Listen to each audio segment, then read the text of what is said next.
Hello guys, আসসালামু আলাইকুম। আমরা তো সকলেই হোয়াটসঅ্যাপ ইউজ করি, বাট হোয়াটসঅ্যাপের অনেক সেটিংয়ে আমরা জানি না। আজকের ভিডিওতে হোয়াটসঅ্যাপের এসএমএসকে এমনভাবে লক করা শিখাবো যে আপনি ছাড়া অন্য কেউ খুঁজে পাবে না। তো আপনি যদি আমার চ্যানেলে নতুন হয়ে থাকেন তাহলে অবশ্যই আমার চ্যানেলটি সাবস্ক্রাইব করবেন। তো ফার্স্টেই হোয়াটসঅ্যাপ অ্যাপটা ওপেন করে নেবেন। আমরা খুব সহজে হোয়াটসঅ্যাপের যে কোনো অ্যাকাউন্টকে আর্কাইভে রাখতে পারি, বা যাকে আর্কাইভে রাখবেন সে এসএমএস দিলে নোটিফিকেশান আসে না, আর যে কেউ আর্কাইভে প্রবেশ করতে পারে। তো আমরা এমনভাবে হাইড করব যাতে আপনি ছাড়া আর অন্য কেউ প্রবেশ করতে না পারে।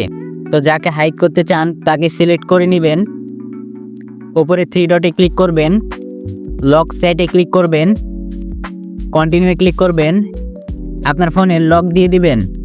ওপরে লক চ্যাট অপশানটা এনেবল হয়ে যাবে, লক চ্যাটে ক্লিক করবেন, ফোনের লকটা দিয়ে দিবেন।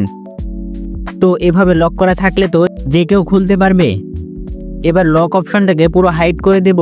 তো তার জন্য 3 ডটে ক্লিক করবেন, সেট লক সেটিংয়ে ক্লিক করবেন, হাইড লক সেটিং এটা অন করে দিবেন।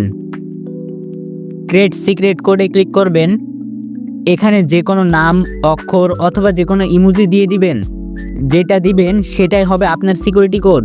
তো আমি 2টা ইমোজি দিয়ে দিলাম, নেক্সটে ক্লিক করবেন, সেম ইমোজি আবারও দিতে হবে এখানে, ডানে ক্লিক করবেন। ব্যাস, আমাদের কাজ শেষ। দেখতে পাচ্ছেন এখান থেকে লক অপশনটা চলে গেছে। শিমুল লিখে সার্চ করলেও তার অ্যাকাউন্ট আসছে না। তো তার অ্যাকাউন্টে আনার জন্য আমরা যে সিকিউরিটি কোডটি ব্যবহার করেছিলাম 2টা ইমোজি, সেই ইমোজিটা দিয়ে সার্চ করবেন, লক সেট অপশনটা চলে আসবে। লক সেটে ক্লিক করলেই অ্যাকাউন্টটি দেখতে পাবেন। তো এবার এখান থেকে অ্যাকাউন্টটি কিভাবে বের করবেন?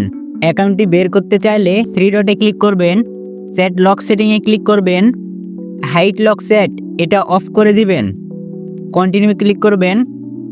ব্যাক করলে লক সেট অপশনটা আবারও চলে আসবে। লক সেটে প্রবেশ করবেন, অ্যাকাউন্টটি সিলেক্ট করে আনলক সেটে ক্লিক করবেন, ফোনের লক চাইবে, লকটা দিয়ে দিবেন। তাহলে আগের মতো অ্যাকাউন্টে আপনার হোমে চলে আসবে।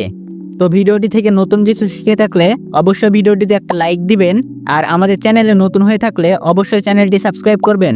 এরকম ভিডিও আরও পাওয়ার জন্য ভিডিওটি সম্পূর্ণ দেখার জন্য অসংখ্য ধন্যবাদ।